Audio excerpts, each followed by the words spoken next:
Eu tenho o prazer de conversar com o Alex Leitão, profissional do futebol, que recebeu um convite para ser CEO do Grêmio em caso de vitória de Odorico Roman na eleição para presidente do Grêmio. Dia 30 de outubro agora, votação dentro do Conselho Deliberativo, os dois candidatos devem ultrapassar a cláusula de barreira e no dia 8 de novembro tem a votação com a participação dos sócios do Grêmio. Então o objetivo desse bate-papo, dessa conversa, é que o torcedor do Grêmio conheça um pouco mais da carreira do Alex Leitão, que tem muita coisa importante em clubes, antes dos clubes também, né, com participações importantes em empresas, em marketing, em Copa do Mundo, com grandes nomes do futebol. Alex, muito obrigado por nos atender, para bater um papo com a gente. E eu queria primeiro, antes de falar sobre a sua carreira, saber como surgiu este convite, que aliás não é novo, porque na eleição anterior o Odorico Roman também tinha feito convite, né? Como é que surgiu essa oportunidade para receber esse convite, e dependendo do resultado da eleição, ser o CEO do Grêmio? Tudo bem, Alexandre? Como vai, Gabardo? Um prazer estar aqui conversando sobre futebol contigo. Bom, você já disse, né? Esse convite não é de agora, né? Essa conversa que eu venho tendo aí já com o Dorico já tem alguns anos. Na oportunidade passada, ele também me fez esse convite e é muito simples de explicar. É o Grêmio. O Grêmio é um clube gigantesco, de uma importância enorme no futebol brasileiro. Quem não teria o sonho, né, de estar no Grêmio, de trabalhar no Grêmio, que no meu entendimento tem um potencial gigantesco ainda de crescimento, em termos de receita, em termos de possibilidades para alcançar os seus objetivos. Então, a partir do momento que o Odorico me ligou novamente e me fez esse convite, a minha resposta foi a mesma de 3 anos atrás. Assim, é o Grêmio, tenho muito interesse e vamos torcer para que ele consiga lograr aí a presidência e que a gente possa começar esse trabalho. Bom, daqui a pouco a gente vai falar sobre as possibilidades do que pode ser feito, né, no Grêmio, e detalhar um pouco mais também como esse trabalho de CEO, né, de clube de futebol, que você conhece tão bem, com experiência no Orlando, no Atlético Paranaense, agora na Arábia Saudita também. Mas, o Alex, vamos falar um pouco mais sobre a sua trajetória, o início da sua trajetória, que antes de clubes de futebol teve participação em criação de empresas, em marketing, em Copa do Mundo, com grandes nomes do futebol mundial. Como é que foi isso aí, Alex? Acabado, eu trabalho com o futebol há 25 anos, né? Comecei como um patrocinador, alguém que representa uma empresa, no caso a Ambev. Eu trabalhei durante 10 anos na Ambev, na área de marketing, e era responsável pelos patrocínios de seleção brasileira, Kaká e Ronaldo. Depois eu saí da Ambev e resolvi abrir minha agência. Havia ali uma oportunidade de ter uma agência no Brasil com foco em consultoria corporativa. Então eu saí de patrocinador para uma agência que ajuda patrocinadores a entrar no mercado de futebol e depois ativar esses patrocínios, né? Minha agência começou pequenininha, com 3 funcionários, né? E no final dela, eu fiquei 10 anos com a minha agência, né? No final da agência, nós já tínhamos mais de 200 funcionários em 3 escritórios no Brasil. Durante a Copa do Mundo 2014, nós representamos 6 patrocinadores da FIFA. A gente já administrou mais de 100 mil ingressos em hospitalidade. Então, você sai de patrocinador para a agência que ajuda patrocinadores. Fiz gestão também de atletas, trabalhei muito próximo de Kaká e Ronaldo, quando eu tive o convite do Flávio Augusto de vir para os Estados Unidos e começar um projeto de um clube de futebol do zero, num país onde o futebol, enquanto liga, começou em 1996. Fizemos esse trabalho no início de 2015, né? Praticamente não existia nada. A gente construiu o estádio, o CT, desenvolvemos a base de fãs, a gente trouxe o Kaká para o projeto, que foi muito importante para a gente, num primeiro momento, para deslanchar realmente a ideia do time aqui na Flórida, toda a parte estratégica de como é que a gente consegue crescer, né? E a gente montou a infraestrutura para o time, ganhou o título, a gente foi campeão da Open Cup, e o Flávio tomou a decisão da venda e eu participei de todo o processo do M&A, saindo essa venda num projeto de mais de 2 bilhões, e o Flávio fala muito dessa operação de enorme sucesso que foi o Orlando City, né? Como né, o começo da minha trajetória foi em agências, em empresas, em trabalho com atletas. Eu também tive uma participação como membro da comissão da seleção brasileira durante a Copa do Mundo de 2002, né? Quer dizer, então eu tinha aí já bastante experiência nisso. Entrei para fazer o trabalho junto a times especificamente, fiz do Orlando City. Tive o convite de ir para o Atlético Paranaense, tive uma breve passagem pelo Atlético Paranaense, que também me deixa com bastante orgulho, porque o período que eu consegui ficar no Atlético, ali até julho, né, a gente teve um crescimento, para você ter uma ideia, Gabardo, entre receita e público. comparando o Campeonato Paranaense de 2024 com o Campeonato Paranaense de 2023, de acima de 200%. Para ser sincero, 261% em receita, 223% em público. Né? A minha relação com a torcida do Atlético é um negócio que eu não sei nem explicar. Né? Sabe, tem uma relação de muita... sou muito querido pela torcida e isso me deixa muito, muito feliz. Né? Quando eu saí, a gente até estava numa situação, estava em quarto ou quinto da tabela do Campeonato Brasileiro, vivo na Copa do Brasil, vivo na Sul-Americana. Mas, enfim, aí questões havia ali uma distanciamento do entendimento de como é que se faz a gestão de um clube entre eu e o presidente do clube. Eu acabei tomando a decisão de sair do Atlético. Fui para a Arábia Saudita também começar um projeto praticamente do zero, né? Entreguei a temporada, onde fomos campeões e tivemos o acesso à primeira divisão da Arábia Saudita. Estou de volta com este convite do Grêmio. Então, assim, tentando ser o mais sucinto possível de falar de 25 anos de uma carreira, foi basicamente isso que eu venho fazendo aí ao longo da minha vida.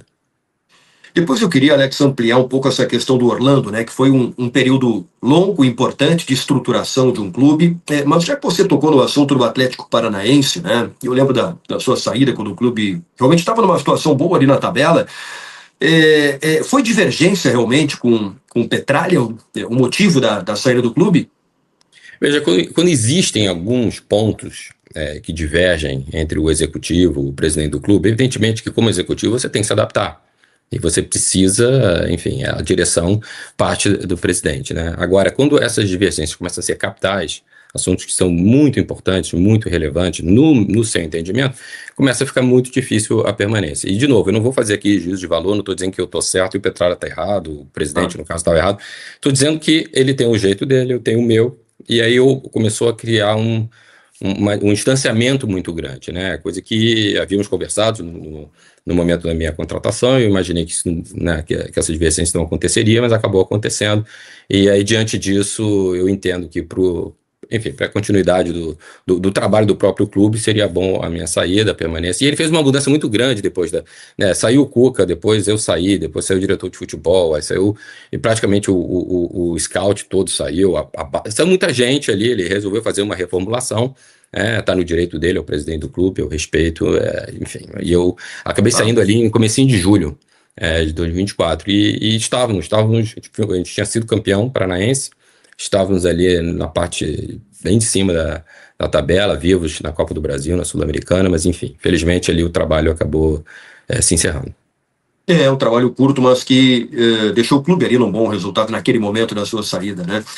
Esse problema também se repetiu com vários outros profissionais do futebol por lá. E Gabado, veja, só se você me permite, o mais importante para mim foi que nesse curto período de tempo, a gente conseguiu fazer um negócio tão bacana de aproximação da torcida ao clube, gerando esses resultados que eu acabei comentando contigo aqui. Na verdade, não é invenção de roda, é você buscar as melhores práticas que você observa no mundo inteiro.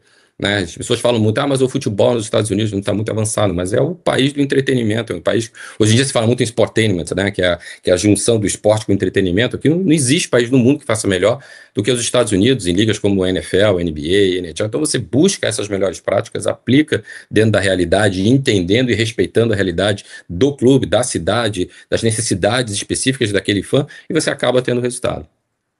Claro. Alex, e no Orlando, né, que você citou a sua passagem, e foram, acho que 7 anos, né? Quase 8 anos. Né? Quase 8. Como é que foi esse trabalho de estruturação do clube dentro de campo, com as questões de futebol, fora de campo, como clube, estádio, organização, marketing, enfim, queria que você falasse um pouco sobre isso, por favor. Foi muito bacana, foi um projeto da qual eu tenho bastante orgulho, porque é uma folha em branco, né? Você chega numa cidade onde não existe nenhum clube de futebol, na verdade, não existia do Sudeste americano nenhum clube de futebol, né? De Miami até Atlanta não existia naquela época, nós fomos os primeiros, e a gente começa um projeto basicamente do zero. Como é que você faz um projeto dessa natureza do zero? Primeiro você tem que entender os fãs, as características daquela cidade, né, o que é importante para aquela cidade. E a gente observou logo no início que quer dizer, o torcedor da cidade de Orlando tinha uma relação muito assim que aqui nos Estados Unidos chama de underdog, né, que significa o grande jogador vem para cá, fica aqui 3, 4 anos e depois ele vai embora. O único grande time da cidade era da NBA, o Orlando Magic, e acontecia isso, eles tinham lá o primeiro pick do draft da NBA, trazia jogadores famosíssimos, o Dwight Howard veio para cá, o Shaquille O'Neal veio para Orlando, ele passa 4 anos e depois ele vai buscar os grandes centros, no caso foi o Los Angeles. Então na nossa estratégia era importante que no primeiro momento tivesse um jogador que pudesse ter escolhido grandes centros, mas optou por ficar em Orlando para gerar uma reação do torcedor dizendo, bom, esse projeto é grandioso, né? Isso aqui, existe seriedade nisso. Pela primeira vez a gente vai ter um grande nome que optou por ficar em Orlando em vez de ir para os grandes centros. E foi aí que a gente fez com o Kaká e que foi o pontapé inicial de todo o projeto. E aí a gente investiu bastante na criação de um estádio para 25.500 torcedores do zero, né, no centro da cidade de Orlando, né, um centro de treinamento que é fundamental. Quando você busca qualquer grande jogador que queira vir para o clube, a primeira pergunta que ele vai fazer é onde eu jogo, onde eu treino. Né? E você precisa criar as melhores condições para que ele possa trabalhar no dia a dia para poder performar no fim de semana. Né? Então a gente criou um centro de treinamento de excelência, né, que possui relações com grandes clubes no mundo. Né? A gente foi visitar o Tottenham, Manchester City, na Inglaterra, né, o Barcelona na Espanha, o Real Madrid. Isso da minha época que trabalhava com Ronaldo, Kaká, você vai construindo relações ao longo no mundo inteiro. Então eu fui visitando esse centro de treinamento para buscar as melhores práticas e trazer traduzido para a realidade financeira de investimento do Orlando City. Criamos um CT, enfim, bastante importante. Né? Durante esses 8 anos que a gente ficou, nós conseguimos criar essa infraestrutura, fomos campeões da Open Cup, construímos um time que há 6 anos faz os playoffs nos Estados Unidos, que aliás é o único time entre os 20 da MLS que faz playoffs nos últimos 6 anos. Então, criou-se aí uma estrutura importante para Orlando City, para que ele pudesse ter o sucesso que teve e ter tido a saída tão relevante e importante de sucesso que o Flávio teve do seu investimento. Claro. Alex, daqui a pouco eu quero perguntar um pouco mais sobre o Grêmio, o que está para aplicar dessas experiências dentro do futebol brasileiro. O Grêmio tem a administração da Arena, a partir de agora, que é um estádio fantástico, mas deixa eu perguntar sobre essa sua última passagem pela Arábia Saudita. Aqui no Brasil a gente ouve falar, né, da Copa de 2034, de neon, da cidade futurista. O que é tudo isso que você viveu lá agora? Então, isso foi um projeto muito interessante, né? Foi abordado por uma empresa de recrutamento executivos de Londres, na Inglaterra. Me fizeram um convite de ir para Neom. No primeiro momento eu pensei, poxa, mas eu vou para um time de segunda divisão na Arábia Saudita. Aí eu fui ver o que era esse time de segunda divisão e que projeto era esse. Neom é uma região que está sendo construída na Arábia Saudita, um projeto de $500 bilhão, do tamanho da Bélgica, para você ter uma ideia. Né? E dentro do projeto de Estado da Arábia Saudita, o futebol passa a ser muito importante. Né? Então eles estão fazendo investimentos muito relevantes no esporte. As pessoas que acompanham o futebol sabem exatamente do que eu estou falando. Né? Então, dentro de Neom, houve a intenção de criar um time de futebol e me trouxeram de novo, da mesma forma que a gente fez com o Orlando, para começar praticamente do zero esse projeto. A gente teve que pensar em estádio, a gente teve que pensar em centro de treinamento, em trazer grandes nomes, e o mais importante era classificar esse time para a primeira divisão. Né? E eu me comprometi em fazer isso durante essa temporada do Neon de acesso. Né? Fomos campeões, recorde de pontos, recorde de vitórias e recorde de gols da história da segunda divisão da Arábia Saudita. Né? E o time subiu para a primeira divisão, e aí, a partir desse momento, objetivo entregue. Né, morar na Arábia Saudita, me distanciando muito da minha família, enfim, tem seus desafios, né, e eu entendi que o meu propósito ali no União estava feito, estava entregue. Né, deixamos ali um planejamento estratégico de mais de 100 páginas, um business case, que é uma projeção financeira do clube de 30 anos, né, um trabalho muito bacana que a gente fez com consultorias que nos ajudaram e aí se aprende demais, né, como se estrutura algo profundo, né, dessa natureza, e foi entregue, e eu entendi que era momento de buscar aí novos ares. Claro. Bom, vamos para o Grêmio. O Alex, como é que você vê a função de CEO no futebol brasileiro? eu diria que assim, é uma função relativamente nova, né? E que a gente está se acostumando, os torcedores estão se acostumando. O que é mais importante no CEO dentro do futebol brasileiro? O trabalho principal, o foco principal, tem que estar na organização do clube, na estruturação das ações. Se trata falando aqui do Brasil, né, de futebol também, a autonomia do futebol tem que ficar com o departamento de futebol. Como é que você vê a função do CEO no futebol brasileiro? Olha, os modelos eles variam, né?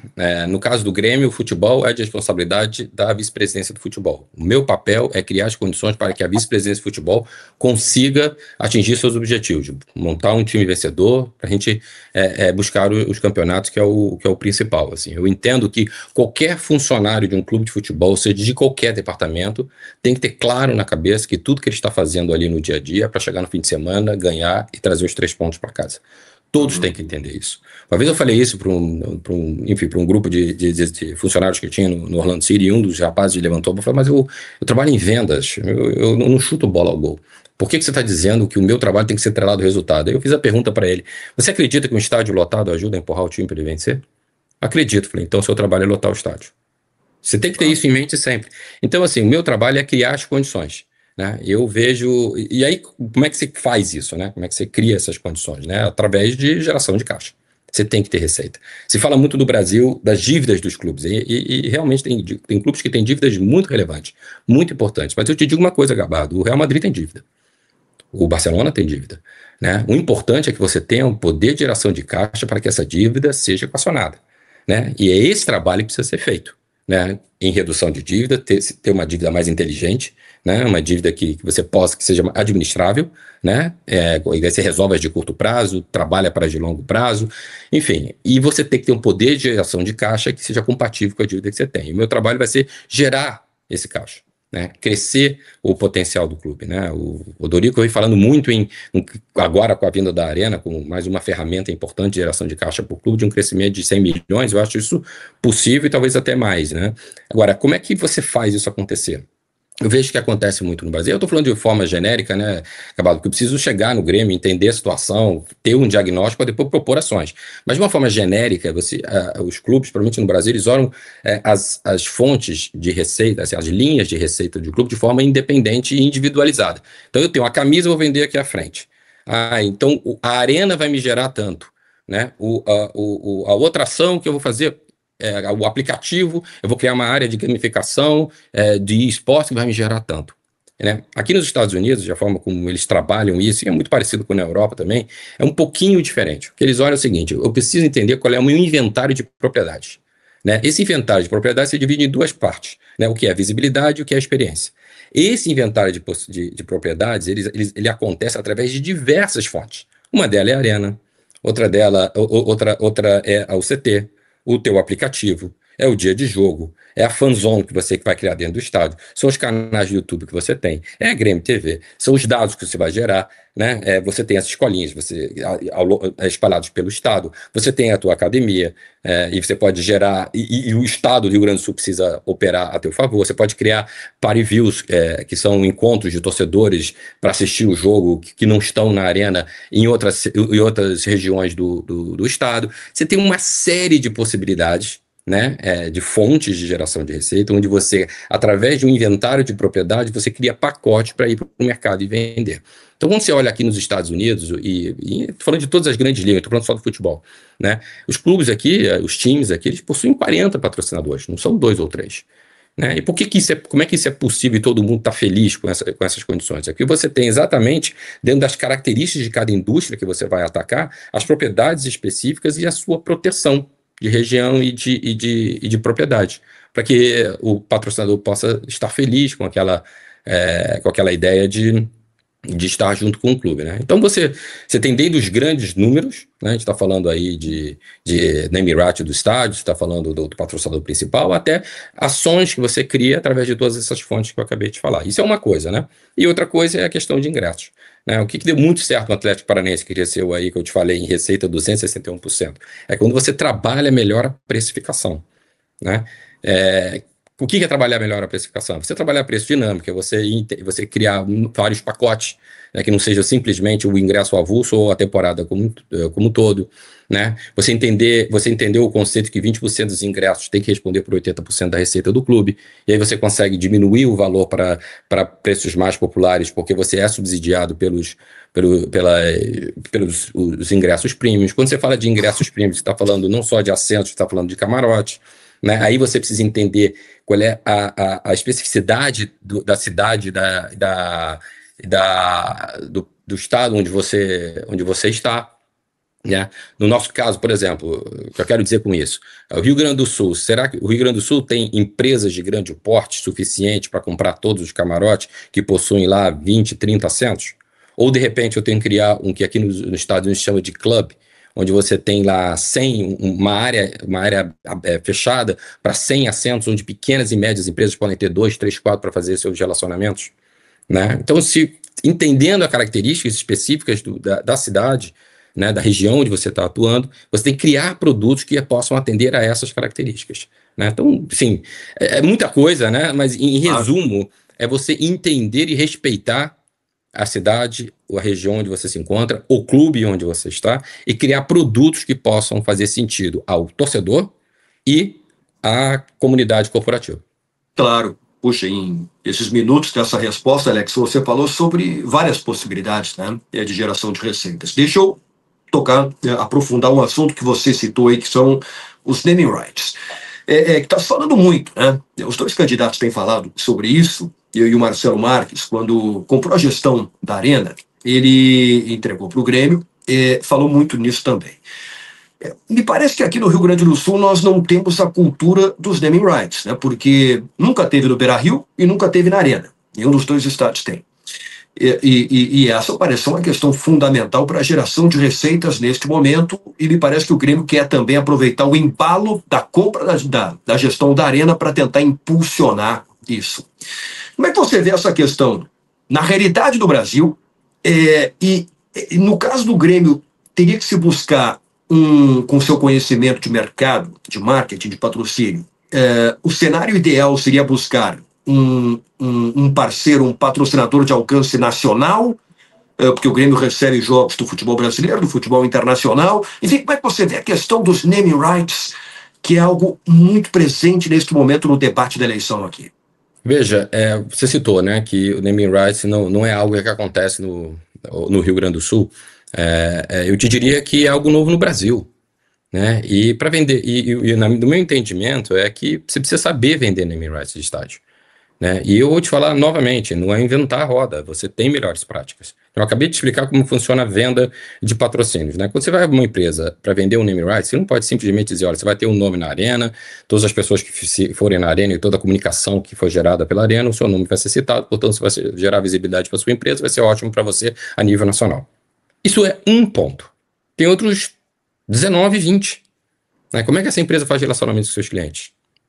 Como é que essa empresa faz endomarketing através desse patrocínio?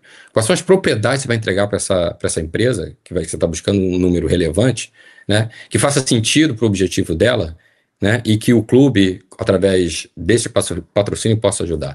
Então você precisa entender as diversas categorias que você vai atacar na busca dessa empresa parceira, entender as necessidades que existem específicas dessas categorias, e diante de tudo isso que eu comentei para você anteriormente, né, que a gente chama de inventário de propriedades, você criar um pacote que seja específico para cada categoria e aí sim fazer uma boa venda, né? Então, assim, o que a gente vai fazer, chegando, né, se a torcida assim entender que o Dorico seja o presidente, o que a gente vai fazer é justamente buscar as melhores práticas no mundo, né, de experiências passadas. Eu vendi o naming right do Orlando City antes do estádio estar pronto. Sim. Então, assim, o Atlético Paranaense também tinha na Liga Arena, e tem alguns estádios no Brasil que já possuem. A gente vai fazer um trabalho no Grêmio para que a gente possa criar pacotes que façam sentido nas necessidades das diversas indústrias, que são que são as indústrias que mais investem no esporte, no país e sim buscar esse patrocínio. Eu entendo que um name right no estádio como o do Grêmio, ele tem uma abrangência, ele tem um alcance nacional, né, e portanto são empresas grandes, empresas com esse tipo de entendimento de necessidade que a gente vai atrás. Claro. Eu tenho uma última pergunta, Alex. Assim dá para ver e perceber claramente seu conhecimento, né? E como você fala muito na questão de geração de receitas e de busca de patrocínios, né? E como isso é importante. Se fala muito também aqui na seleção do Grêmio da necessidade de geração de novas receitas para o Grêmio, né? Que é algo fundamental para fazer futebol, que é o que o torcedor quer, contratar jogadores e ter resultados. Não estou falando especificamente do Grêmio, mas do futebol brasileiro. Falta muita coisa ainda para ter um avanço na captação, na retenção de patrocínios importantes, de parceiros importantes para os clubes? Eu acho que não é difícil da gente chegar lá e extrair o potencial máximo de um clube, né? Tudo passa pelo torcedor. Esse é o nosso cliente.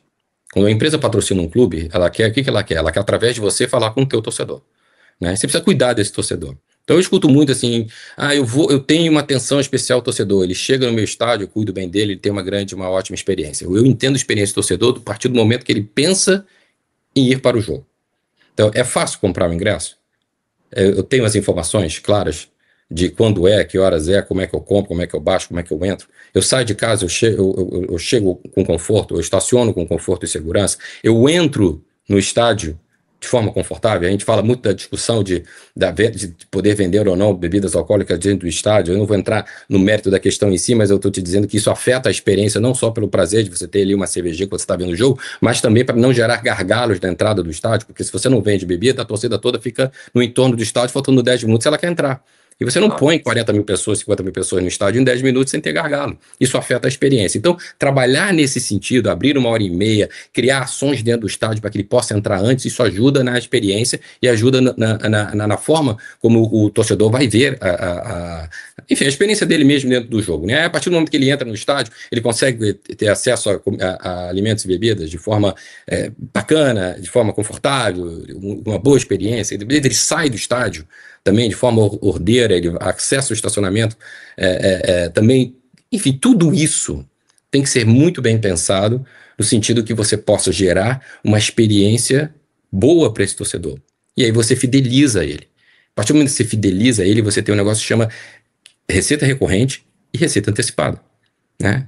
Para isso tudo você precisa ter preço de ingresso e pacotes de ingresso que façam sentido para esse torcedor. Você só faz isso se você entender esse torcedor. Você precisa ter geração de dados. Nenhuma empresa patrocina clube nenhum hoje no mundo se não tiver informação.